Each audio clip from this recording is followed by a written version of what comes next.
Hello there and welcome. My name's Fiona from Weekly Sewing Bee, and today, today I've been challenged with making 4 videos. I know, it's nice to have a family, but it means that they support me.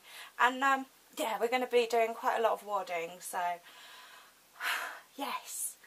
And I'm going to try and make a dent in my pile of cloth so I can buy some more. Okay, so we're going to first of all make a carry case for a sewing machine. This is so that it doesn't get damaged when it goes for little trips out. So what I'm doing is I'm taking the measurements, and rather than trying to draw around it, I'm taking the measurements. So it needs to be 13 inches high, 16 inches long, and the widest port is at the back here. So rather than, if I measure that, rather than attempt to guess it that way, if that makes sense, because that's not the same.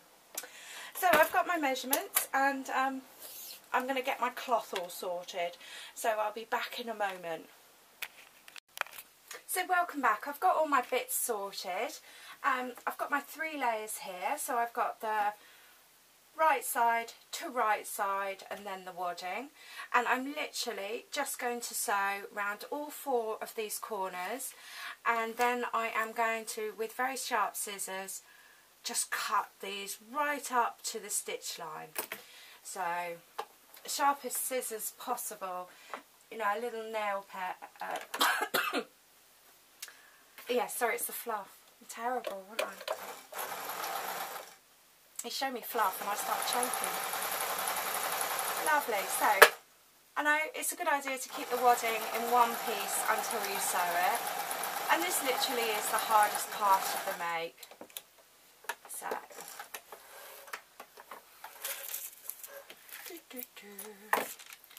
lovely. And then I am literally going to push this fabric through the hole. And yeah, if you've come to it and then you need more trimming of these corners, then just go back and trim your corners, because the neater you can get it on the folds, the best. And this really is the hardest part of the make. The rest of it is we're going to sew a tube, pretty much, and that's going to be right round the outside. So that's that. I know. The fabric I'm using is leftovers as far as I'm concerned, but I'm using African cotton, which is this one, and I'm using a sort of wool chenille thing. And I bought it, and I was going to make curtains, and then I thought, oh, I'd have to put up a new curtain rail. And then I thought, well, I don't really like it. The dots are not right. There's too much space. So yes, as far as I'm concerned, this is scraps, and the reason I'm using wadding is just to give it a bit more protection. So again, I'm lying down the right side and the right side together, and then I'm placing the wadding on top. If you sew the wadding on top, then you can sort of guarantee a bit more protection. And yes, if it gets stuck, it only gets stuck in this bit, which is quite easy to clean. Now, one thing I've got to watch for is the wadding travelling, and obviously the cloth travelling. So a case of line it all up, sew a little bit, double check it. Now I need to go 3/4 of the way round at least, and the bit for the middle, the top here, is going to be where I turn it inside out, and then I'm going to sew the top on. So yes, I know, it's going to be a bit talk among yourselves. I suppose I could pause the camera, because all I'm doing is literally every little bit, just going like that, double checking it's all there, letting the machine take it.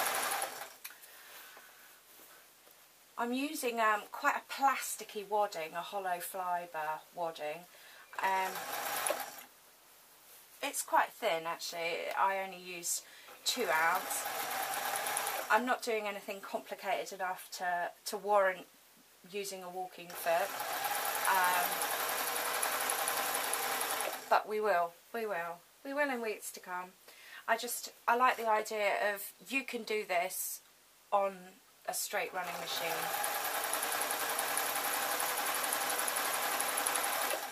Okay, so I managed to get it caught up in the foot. I hope you can see that. So what I'm going to do is I've lifted the whole foot and I'm going to take this foot out, and then I can literally just sort of slide it out. I know, it's so much easier. Now if that wadding had got caught in the teeth, I would be with tweezers and yeah, rain stop play, wouldn't it? Okay, so I'll be back. Okay, so what I'm doing is I'm just trimming my corners again, and I've taken out some of this wadding because there was just too much. And literally just made my envelope hole a little bit clearer. It's a bit clearer around that side. And then I'm going around and turning it all inside out again. So, and hopefully doing that will just make it lie flatter. Now it's up to you, you know. There's nothing like a couple of pins. There's nothing like a bit of ironing as well. And yeah.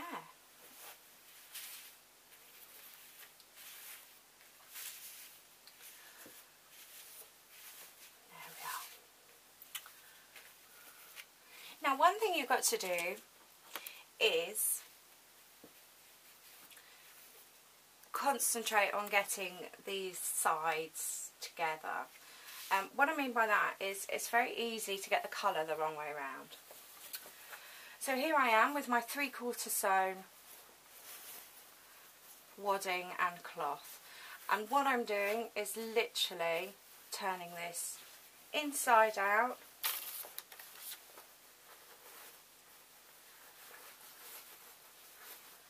And there we are. So not terribly hard. The straighter you can get it, give it a good tug, the better, because you want these to line up. It just makes life a lot easier. Now I've deliberately given myself probably 1/4 of an inch extra on the dark brown. This is just so that I can kind of see, really. So I now have my lid. I don't know how to describe it. And I need the right side of each fabric together. So what I'm doing is I'm putting the cotton together, and then I have this brown stuff. And there's a lot to be said for doing it in 2 goes. So running a lot of stitches along there, and then trimming the wadding, and then folding this brown one over. So, you know, there's a lot to be said for that. Obviously, I'm not like that. No, I think it's a must. So, definitely trim the wadding. Corner to corner as well.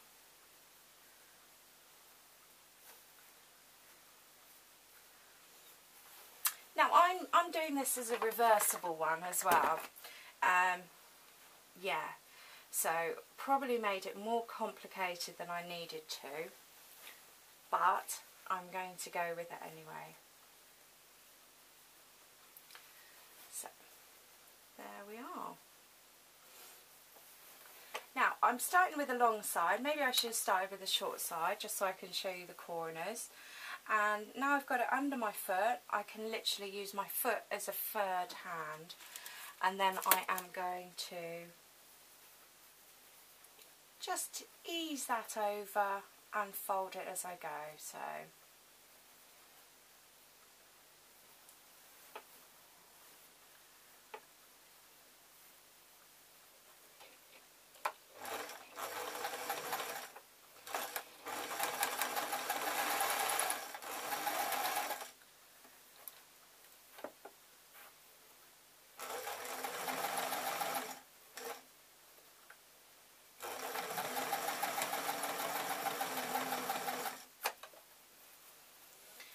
making sure every step that I've got everything tucked in and everything's pulled nice and straight. And occasionally I check to see that I'm actually sewing as well, because believe it or not, I've done that so many times. It's my fatal flaw, is that I'm going along and I'm not actually sewing.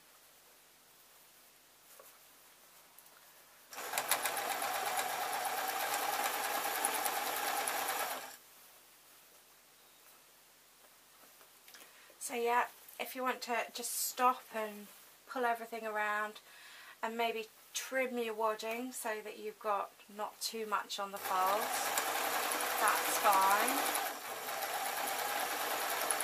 Okay, so I'm an inch away from the corner now. What I'm going to do is I'm going to lower my needle, and this is so that I can fiddle and I can come back to it and everything's where it should be. So I'm going back to pushing that down. And what I'm going to do, lift the foot, and quite a hearty tug, I'm literally just going to pull that round. I think actually what I'll do is I'm going to do a couple more stitches before I do that. So everything's still tucked in, and needle down, foot up, hearty tug. Then making sure first of all that I line up the cotton lining, and then I'm going to line up the wadding underneath, and then pull this over. Now, it's a good idea if you have a tapestry pin or something like that, and then we can get a nice right angle fold on this. If anything, you would call it binding. So I'm just going to pull that through, and now I've got my right angle fold. I'm going to put the needle down and I'm just going to adjust it so it's all nice and straight.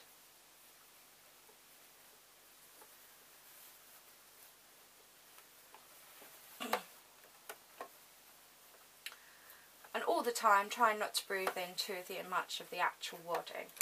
Okay. A couple of stitches just to come over slightly, and then I am well away for the next run down.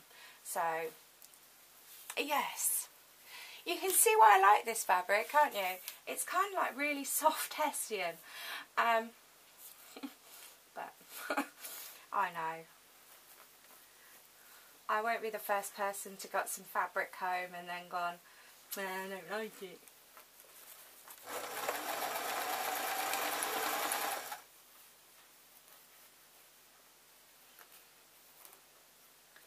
Okay, so I'm going to leave the camera running so I can get to this other corner, and then we can just have a little look-see.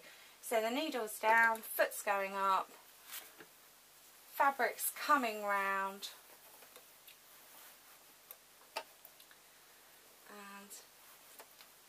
and lying it down, removing the pin from earlier.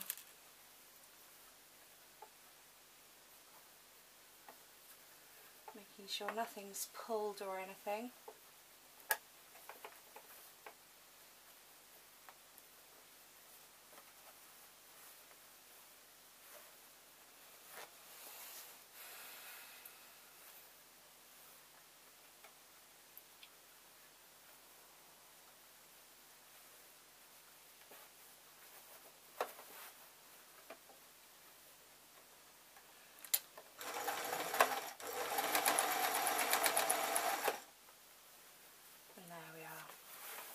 Now you may have noticed that I'm actually using the salvage. It's just a habit. If the salvage is okay, I'll use it. If it's not okay, or if it's going to damage the machine, then I won't use it. Okay, so I'm on a straight run now. I'm going to pause the camera and then I'll come back to you before I finish. Say hello. I've come round to the end now. And I just want to put a couple of stitches in the corner.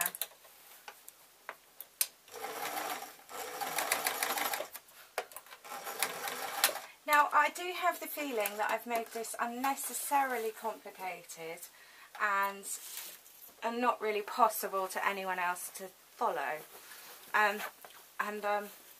What I'll do is I'll watch the video. Maybe I'll blog it or something. I don't know.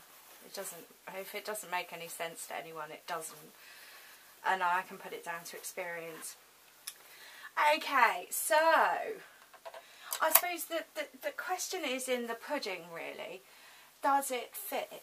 Now, don't tell me I have to take my elephant off. So there we are. We have our protective covering. Oh no, don't come off. No, the elephant can't come off, so just ignore that corner.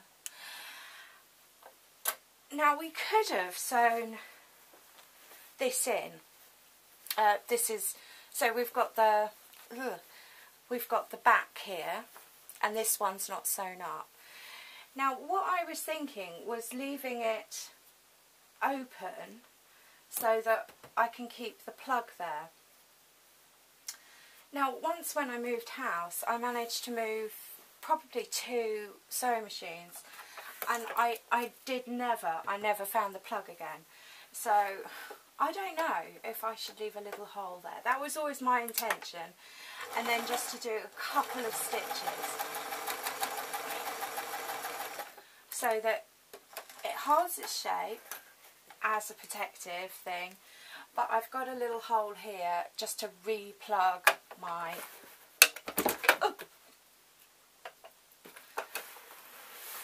Oh, this is going terribly wrong, isn't it? Re-plug it in. But that is just a Fiona thing. And my handle, like so many people, is not necessarily in the middle. So, let's get that round. And then I've got my hole for my handle.